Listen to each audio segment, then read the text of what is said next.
అందరికీ నమస్కారం అండి. Welcome to infinity astrological sciences YouTube channel. ఈరోజు మనము జాతకంలో ఎటువంటి ఒడిదుడుకులు లేనటువంటి ఒక సుస్థిరమైన వృత్తి జీవితాన్నైనా సరే, వ్యాపార జీవితాన్నైనా సరే, జాతకంలో మనకు దశమ స్థానం కానీ, దశమ భావాధిపతి కానీ ఎలా అందిస్తారు అనే విషయం గురించి డిస్కస్ చేసుకోబోతున్నాము.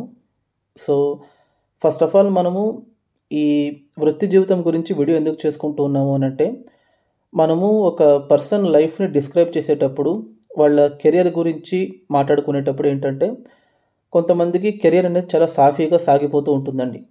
అంటే జీవితంలో వాళ్ళు సెటిల్ అయినప్పటి నుంచి అట్లీస్ట్ ఒక 15-20 ఇయర్స్ ఒకే ఫీల్డ్లోనే ఉండగలుగుతారు. ఒకే లైన్లోనే వాళ్ళ యొక్క వృత్తి జీవితమైనా సరే, వ్యాపార జీవితమైనా సరే ఉండిపోతుంది. ఫర్ ఎగ్జాంపుల్, ఒక జాబ్లో ఒకరు సెటిల్ అయ్యారనుకోండి, అదే జాబ్లోనే దగ్గర దగ్గర 35 ఇయర్స్ 40 ఇయర్స్ పనిచేసినటువంటి వాళ్ళు ఉన్నారు. లేదా ఒక బిజినెస్ వాళ్ళు 35-30 ఇయర్స్లోనే సెటప్ చేసుకుని అక్కడ ఎస్టాబ్లిష్ చేసిన వాళ్ళు వాళ్ళ తరం దాటి ఇంకొక వాళ్ళ నెక్స్ట్ జనరేషన్కి అందించినటువంటి వాళ్ళు ఉన్నారు. సో కెరియర్ అనేది కొంతమంది జీవితంలో ఏంటంటే ఎటువంటి ఒడిదుడుకులు లేకుండా చాలా స్టేబుల్గా ఒకే లైన్లో స్థిరంగా సాగిపోతూ ఉంటుంది. కొంతమంది జీవితాల్లో ఎలా జరుగుతుంది అని అంటే, కెరియర్ అనేది అసలు స్థిరత్వమే ఉండదు. అంటే 2 నెలలకి 3 నెలలకు కూడా జాబ్స్ మానేసే వాళ్ళు ఉన్నారు, జాబ్స్ మారే వాళ్ళు ఉన్నారు. సో జాబ్ మన వల్ల కాదు, జాబ్లో ఉంటే ఇలాగే మార్పులు ఉంటాయని చెప్పి బిజినెస్కి ఎంటర్ అయిన తర్వాత బిజినెస్ కూడా వాళ్ళు ఒక 1-2 ఏళ్ళలో చేసి మళ్ళీ ఇంకొక ఫీల్డ్కి షిఫ్ట్ అవ్వాల్సి వస్తుంది. సో ఇలాంటి ఫ్రీక్వెంట్ చేంజెస్ అయినా సరే, లేకపోతే పర్మనెంట్ సెటిల్మెంట్ అయినా సరే, జాతకంలో మనకు ఏ ఫ్యాక్టర్స్ నిర్ణయిస్తాయి అనే విషయం గురించి ఈరోజు మనం డిస్కస్ చేసుకోబోతున్నాము. సో ఫస్ట్ మనము ఒక పర్సన్ యొక్క సెటిల్మెంట్ గురించి మాట్లాడుకోవాల్సి వస్తే, అంటే మనిషి తన జీవితంలో ఏ రేంజ్కి స్థిరత్వం అనేది పొందగలడు అనే విషయం గురించి మాట్లాడుకోవాల్సి వస్తే, మనకు జాతకంలో అర్థ త్రికోణమైనటువంటి ద్వితీయ స్థానము, షష్టమ స్థానము, దశమ స్థానం అనేది మోస్ట్ ఇంపార్టెంట్ రోల్ ప్లే చేస్తుందండి. ఎందుకు అర్థ త్రికోణం అనేది ఇంపార్టెంట్ అంటే, మనం చేసేటటువంటి ఒక డ్యూటీకి, మనకు ఉండేటటువంటి ఎస్టాబ్లిష్మెంట్కి, మనం ఏర్పరచుకునేటటువంటి రిసోర్సెస్కి, మూడిటికి అర్థ త్రికోణం అనేది జాతకంలో మనకు నిర్ణయిస్తుంది. ఫర్ ఎగ్జాంపుల్, అర్థ త్రికోణంలో మనకు ఇన్వాల్వ్ అయినటువంటి 3 స్థానాలు 2nd house, 6th house, 10th house. So ఇక్కడ ఎందుకు 2, 6, 10 హౌసెస్ మాత్రమే అర్థ త్రికోణం అవుతుంది అని చెప్తున్నాను అంటే, 2nd హౌస్ అనేది మనకు జీవితంలో ఉన్నటువంటి వనరుల్ని సూచిస్తుందండి. అంటే మనకు ఉన్నటువంటి availability of the resources. So ఎంతవరకు మనకు పని చేసుకోవడానికి కావాల్సినటువంటి రా మెటీరియల్స్, లేదా ఒక జాబ్ అనుకోండి, మనకు కావాల్సినటువంటి స్కిల్ సెట్ అయినా సరే, మనం చదువుకున్నటువంటి చదువైనా సరే, మనకు ఉన్నటువంటి మెమరీ పవరు, నాలెడ్జ్, ఇవన్నీ మనకు 2nd హౌస్ నిర్ణయిస్తుంది. 6th హౌస్ అనేది మనకు కాంపిటీషన్స్ని తట్టుకునే యొక్క స్టెబిలిటీని ఇస్తుంది. ప్రిసైజ్గా చెప్పాలంటే, కెరియర్లో మనకు the ability to overcome the obstacles అనేది మనకు 6th హౌస్ నిర్ణయిస్తుంది. సో ఇప్పుడు మనకు ఒక చదువుకొని మంచిగా ఒక ఇన్స్టిట్యూట్లో పాస్ అయ్యి బయటికి వచ్చి, మనకు ఒక డిగ్రీ, క్వాలిఫికేషన్, ఇంటెలిజెన్స్, నాలెడ్జ్ అంతా సంపాదించుకున్న తరువాత we have to go and face an interview. లేదా ఒక జాబ్కి వెళ్ళాలి అని అంటే అక్కడ ఎగ్జామినేషన్స్ పాస్ అవ్వాలి, టెస్ట్స్ పాస్ అవ్వాలి, కాంపిటీషన్స్ని సర్వైవ్ చేసుకోగలగాలి. సో ఇలాంటి విషయాలన్నింటినీ దాటుకుని బయటకు రావాల్సిన దానికి కావాల్సినటువంటి స్కిల్ సెట్ అయినా సరే, సమర్థత అయినా సరే, స్తోమత అయినా సరే మనకు జాతకంలో 6వ ఇల్లు నిర్ణయిస్తుంది. సో 6వ ఇల్లు అనేది మనకు శత్రుస్థానం అవుతుంది కదా.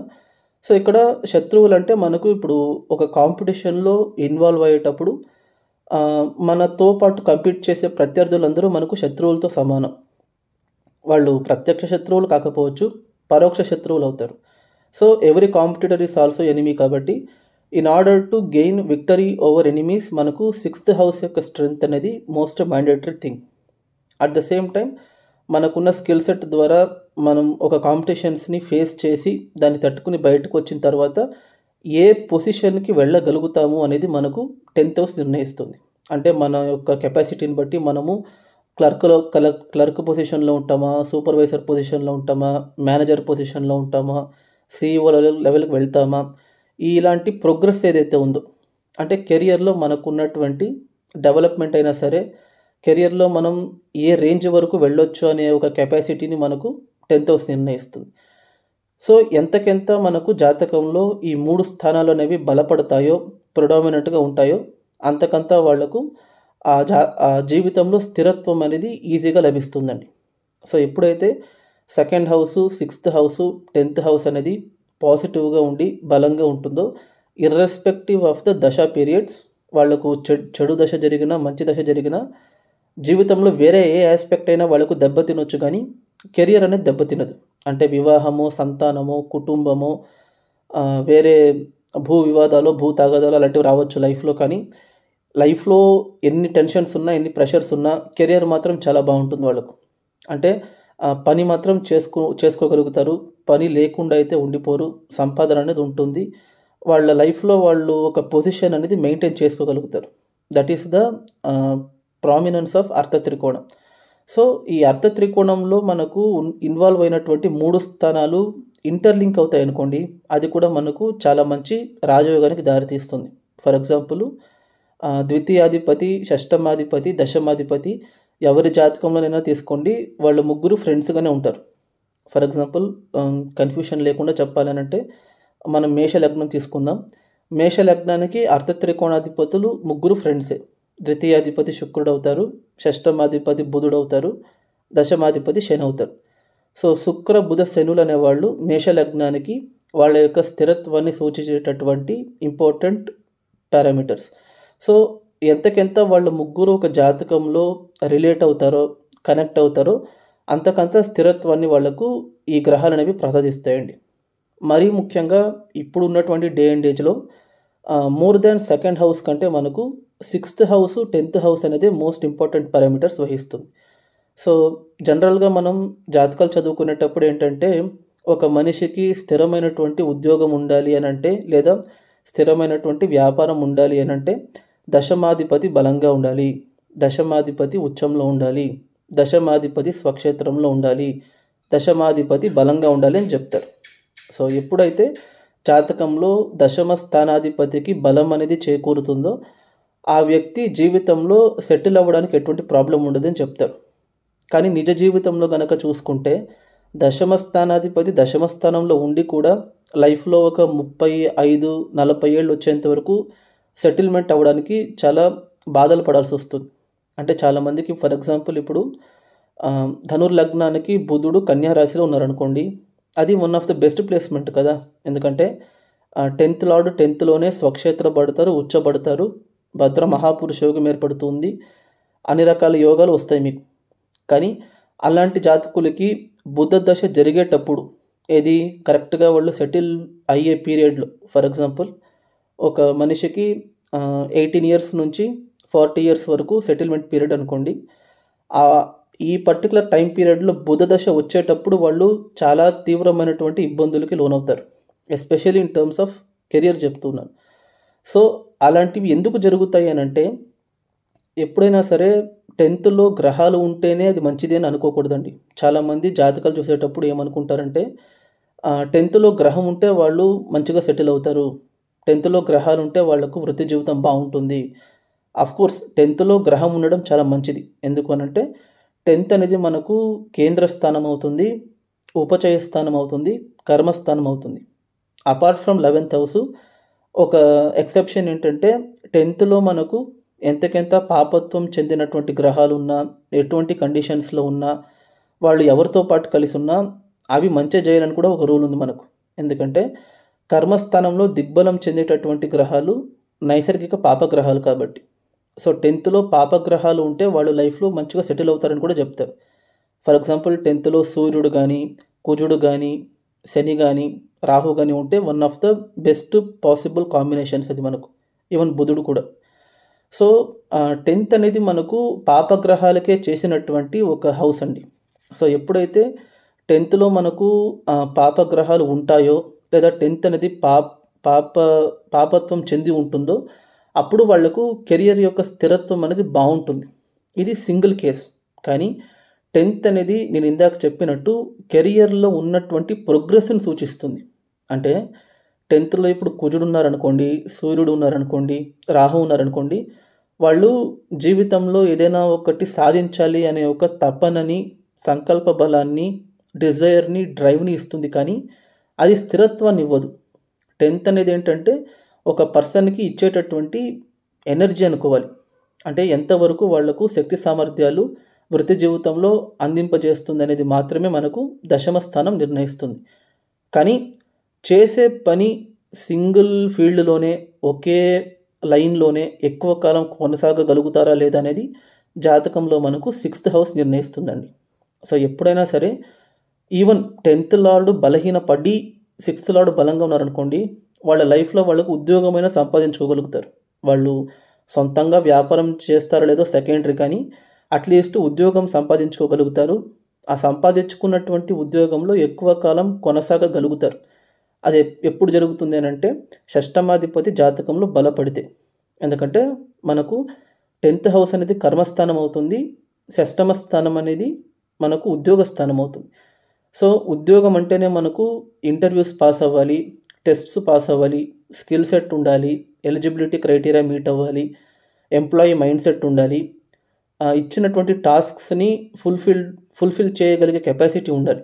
ఇవన్నీ మనకు 6th హౌస్ అందిస్తుంది. కాబట్టి 6th హౌస్ బలంగా ఉండేటటువంటి జాతకులు ఎవరైతే ఉంటారో వాళ్లకు కెరియర్లో ఉన్నటువంటి కన్సిస్టెన్సీ అనేది బాగుంటుందండి.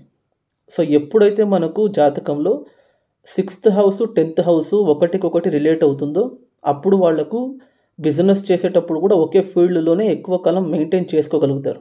లేదా జాబ్లో కూడా మ్యాక్సిమం గవర్నమెంట్ జాబ్స్ వచ్చే పాసిబిలిటీ కూడా ఇటువంటి వ్యక్తులకు ఎక్కువ ఉంటుందండి. సో అలాంటి ఒక కాంబినేషన్ జాతకంలో ప్రాక్టికల్గా ఎలా ఉంటుంది అనే ఒక విషయం గురించి ఇప్పుడు నేను మీతో డిస్కస్ చేసుకోబోతున్నాను. మీరు కనుక స్క్రీన్ని గమనించినట్టయితే మీకు ఒక జాతకం కనబడుతుంది చూడండి. ఇది ఒక మగవారి జాతకం అండి. సో ఈ జాతకాన్ని కనుక గమనించినట్టయితే ఈయన జన్మించింది వచ్చేసి కర్కాటక లగ్నంలో జన్మించారు. లగ్నంలో ఈయనకు శనీశ్వరుడు, కుజుడు ఉన్నారు, చతుర్థంలో రాహు ఉన్నారు, పంచమంలో చంద్రుడు ఉన్నారు, దశమంలో గురువు, కేతువు, శుక్రుడు ఉన్నారు, ఏకాదశ స్థానంలో బుధుడు, సూర్యుడు ఉన్నారు. సో ఇది ఈయన యొక్క గ్రహస్థితి. సో వేరే అన్ని ఫ్యాక్టర్స్ పక్కన పెట్టేయండి. నేను ఇందాక చెప్పినట్టు ఒక మనిషి జీవితంలో స్థిరంగా ఒకే లైన్లోనే ఉండగలగాలి అని అంటే అర్థత్రికోణం అనేది బలంగా ఉండాలి. సో ఇక్కడ కనుక చూసుకుంటే సెకండ్ లార్డ్ సూర్యుడు ఎక్కడ ఉన్నారో చూడండి. ఆయన ఏకాదశ స్థానంలో ఉన్నారు. ఎప్పుడైతే మనకు జాతకంలో 2వ ఇంటి అధిపతి 11వ ఇంట్లో ఉంటారో అది లక్ష్మీ యోగానికి దారితీస్తుంది. ఎందుకంటే ద్వితీయ స్థానం ధనస్థానం అవుతుంది, ఏకాదశ స్థానం లాభస్థానం అవుతుంది. సో ధనాధిపతి లాభస్థానంలో ఉండడం లక్ష్మీ యోగం వర్తిస్తుంది మనకు. సో ఇక్కడ సెకండ్ లార్డ్ బలంగా ఉన్నారు 11th హౌస్లో. నెంబర్ 1 అది కూడా ఆయన ఎక్కడ ఉన్నారు, ఆయన సొంత నక్షత్రంలో కృతిక నక్షత్రంలో ఉన్నారు. సో సూర్యుడికి రావాల్సినటువంటి నక్షత్ర బలం అనేది వచ్చేస్తుంది అక్కడ. ఒకటి 6th హౌస్ ఎక్కడుందో చూడండి. ఇప్పుడు మీరు ఈ జాతకానికి షష్టమ స్థానం అనేది ధనుర్రాశి అవుతుంది. షష్టమాధిపతి అయినటువంటి గురువు దశమ స్థానంలో ఉన్నారు మేషరాశిలో. సో ఇందాక నేను చెప్పినట్టు అర్థ త్రికోణాలు అనేది ఒకటికొకటి రిలేట్ అయ్యేటప్పుడు అది మీకు రాజయోగానికి దారితీస్తుందండి. ఇక్కడ కనుక చూసుకుంటే షష్టమ స్థానాధిపతి దశమ స్థానంలో ఉన్నారు. సో షష్టమ స్థానం కూడా అర్థ త్రికోణం అవుతుంది, దశమ స్థానం కూడా అర్థ త్రికోణం అవుతుంది. సో ఈ అర్థ త్రికోణంలో ఉన్నటువంటి ఒక రాశ్యాధిపతి ఇంకొక అర్థ త్రికోణానికి ఆధిపత్యం వహించడం వల్ల ఈయనకు 10th హౌస్లో ఆ రాజయోగం ఏర్పడుతూ ఉందండి. At the same time 10th lord ఎలా ఉన్నారో చూడండి, లగ్నంలో ఉన్నారు. సో ఇది మనం చాలా వీడియోస్లో డిస్కస్ చేసుకున్నాం.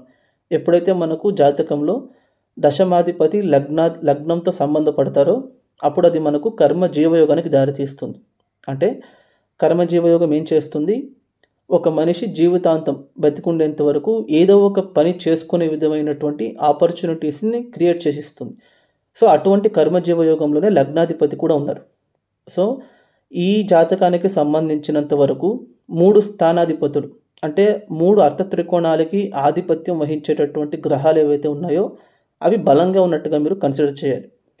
సో ఇలా ఉండేటప్పుడు ఈయన నిజ జీవితంలో ఎలా దీన్ని మలుచుకోగలిగారు అని కనుక చూసుకుంటే, ఈయన జన్మించింది వచ్చేసి 1976 మేలో జన్మించారండి. ఈయన జన్మించేటప్పుడు ఈయనకు 12 సంవత్సరాలు బుధ దశ బ్యాలెన్స్లో ఉంది. సో అది ఆయనకు 1976 నుంచి 1988 వరకు జరిగింది. ఈ బుధ దశ జరిగిన తర్వాత ఆయనకు కేతు దశ జరిగింది 7 సంవత్సరాలు. అంటే 1988 నుంచి 1995 వరకు జరిగింది. సో కేతు దశ జరిగేటప్పుడు ఆయన BE ఎలక్ట్రికల్ ఇంజనీరింగ్లో జాయిన్ అవుతున్నారు. కరెక్ట్గా శుక్ర దశ వచ్చిన వెంటనే ఆయనకు డిగ్రీ అనేది కంప్లీట్ అవుతుంది. ఆయనకు శుక్ర దశ 1995 నుంచి 2015 వరకు జరిగింది. సో శుక్ర దశ జరిగేటప్పుడు ఆయనకు డిగ్రీ అనేది కంప్లీట్ చేసుకోగలుగుతున్నారు. సో ఇక్కడ మెయిన్ ఇంపార్టెంట్ పీరియడ్ ఏంటంటే, ఒక మనిషి సెటిల్ అయ్యేది ఎప్పుడు ఫ్రమ్ 18 years to 40 years మధ్యలోనే సెటిల్ అవుతారు. సో ఆ సెటిలింగ్ పీరియడ్ మొత్తం ఈయనకు శుక్ర దశ జరుగుతుంది. కరెక్ట్గా 1995 అంటే అప్పటికి ఆయన ఏజు 19 సంవత్సరాలు. అది 2015 వరకు జరిగింది. అంటే 2015కి ఆయనకు 39 ఏళ్ళు వస్తుంది. సో 19 ఏళ్ల నుంచి 39 ఏళ్ల వరకు ఆయనకు శుక్ర దశ జరుగుతుంది. శుక్రుడు ఎక్కడ ఉన్నారు? దశమ స్థానంలో ఉండి దశ జరుపుతున్నారు. సో ఇప్పుడు ఈయన నిజ జీవితంలో సెటిల్ అవ్వగలిగారా ఒకే ఫీల్డ్లోనే కనుక చూసుకుంటే, ఆయన కరెక్ట్గా 1997లో ఆయనకు BE కంప్లీట్ చేసుకున్నారండి. కరెక్ట్గా ఆయనకు అప్పుడు ఏజు 22 years. ఈ BE కంప్లీట్ చేసుకున్న తర్వాత ఆయన జాబ్స్ కోసం ట్రై చేస్తున్నారు. అంటే 1998లోనే ఆయనకు కంపెనీలో ఉద్యోగం వస్తుంది. 1999లో ఒక ఉద్యోగంలో జాయిన్ అవుతున్నారు. అక్కడ రిజైన్ చేసి 2001లో ఇంకొక కంపెనీ, 2005లో, 2007లో, 2011లో ఇన్ని సంవత్సరాలు ఆయన ఉద్యోగాలు మారుతూ ఉన్నారు. అంటే ఏ ఒక్క చోట కూడా ఆయనకు కన్సిస్టెంట్గా ఒక్క ఉద్యోగం కూడా లభించలేదు. సో ఎందుకు ఉద్యోగం లభించలేదు అని కనుక చూసుకుంటే, మనమందరూ ఇక్కడ మేజర్ పాయింట్ ఏం డిస్కస్ చేసుకుంటాము? 10th లార్డ్ ఈయనకు నీచబడి ఉన్నారు. దశమ స్థానాధిపతి కుజుడు లగ్నంలో నీచబడి ఉన్నారు కాబట్టి కర్మ జీవితం బాగుండదని అనుకుంటాం. కానీ అలా కాదండి. కుజుడికి అక్కడ నీచ భంగం జరుగుతుంది. ఎలా నీచ భంగం జరుగుతుంది? కుజుడు చంద్రుడి రాశి అయినటువంటి కర్కాటక రాశిలో ఉన్నారు. చంద్రుడు కుజుడి రాశి అయినటువంటి వృశ్చిక రాశిలో ఉన్నారు. సో చంద్రుడు కూడా నీచమే, కుజుడు కూడా నీచమే. ఇప్పుడు ఏమవుతుందంటే, చంద్రుడు కుజుడి ఇంట్లో ఉన్నారు, కుజుడు చంద్రుడి ఇంట్లో ఉన్నందు కారణంగా వాళ్ళిద్దరి మధ్యన పరివర్తన యోగం అనేది జరుగుతుంది. అప్పుడు ఏమవుతుంది? నీచబడ్డ కుజుడు ఎవరైతే ఉన్నారో కర్కాటకంలో, ఆయన వృశ్చికానికి వచ్చినట్టు భావించాలి. నీచబడ్డ చంద్రుడు ఎవరైతే వృశ్చికంలో ఉన్నారో ఆయన కర్కాటకానికి వెళ్ళినట్టు భావించాలి. అంటే 2 నీచ గ్రహాలకి పరివర్తన యోగం వల్ల నీచ భంగ రాజయోగం జరుగుతుంది అక్కడ. So what does that mean? 10th lord Mars ఎవరైతే ఉన్నారో, కుజుడు ఎవరైతే ఉన్నారో ఆయన పంచమ స్థానంలో స్వక్షేత్రపడుతున్నట్టు భావించాలి. అంటే దశమ స్థానాధిపతి పంచమ స్థానంలో బలపడితే అది రాజయోగం అవుతుంది మనకు. సో ఈయన 2019 వరకు నానా తంటాలు పడ్డారు. తిరగని చోటంటూ లేదు. ఒక్క కంపెనీలో కూడా ఆయనకు జాబ్ అనేది స్థిరంగా లభించలేదు. కానీ కరెక్ట్గా 2019లో ఆయన పౌరోహిత్యం స్టార్ట్ చేస్తున్నారు. అంటే వాళ్ళ నాన్నగారు పురోహితుడు, వంశపారంపర్యంగా వాళ్ళు అదే చేసుకుంటూ వస్తున్నారు. ఇన్ఫ్యాక్ట్ ఈయన BE కంప్లీట్ అయిన తర్వాత కూడా వాళ్ళ నాన్నగారు ఈయనకు సజెస్ట్ చేశారు పౌరోహిత్యం కంటిన్యూ చేయని చెప్పి. కానీ ఆయన వద్దు, నేను కంపెనీ జాబ్ చేసుకుంటానని చెప్పి కంపెనీలోకి మారారు. 1998 నుంచి 2012 వరకు, అంటే దాదాపు 14 years, 14 సంవత్సరాలు ఆయన ఎన్ని ఉద్యోగాలు చేసినా, ఎన్ని కంపెనీలు జాయిన్ అయినా ఒక్క కంపెనీలో కూడా మ్యాక్సిమం 2 సంవత్సరాలు మించి ఉండలేకపోయారు ఆయన. ఇవన్నీ కుదరదు అని చెప్పి 2012లో మొత్తానికి ఆ జాబ్ ట్రయల్స్ అన్నీ మానేసి వంశపారంపర్యంగా వచ్చినటువంటి పౌరోహిత్యాన్ని ఆయన తీసుకుంటూ ఉన్నారు. అక్కడ స్టార్ట్ చేసిన పౌరోహిత్యము ఇప్పుడు 2024 జరుగుతుంది. అంటే ఇంకొక 12 years ఆయన పౌరోహిత్యంలోనే సెటిల్ అయిపోయారు. అంటే ఇక్కడ నేను చెప్పేది, ఎప్పుడైతే మనకు షష్టమాధిపతి దశమ స్థానంలో ఉంటారో అప్పుడు అది కన్ఫర్మ్గా వాళ్లకు ఒక సింగిల్ లైన్లోనే కెరియర్ అనేది ఇవ్వాలి. మరి ఎందుకు స్టార్టింగ్లో అన్ని ఉద్యోగాలు ఆయనకు మిస్ చేసిందని కనుక చూసుకుంటే, ఉద్యోగ స్థానాధిపతి దశమ స్థానంలో బలపడుతున్నారండి, కర్మస్థానాధిపతి. అలాగే కర్మస్థానాధిపతి అయినటువంటి కుజుడు నీచ భంగరాజయోగంలో ఉన్నారు.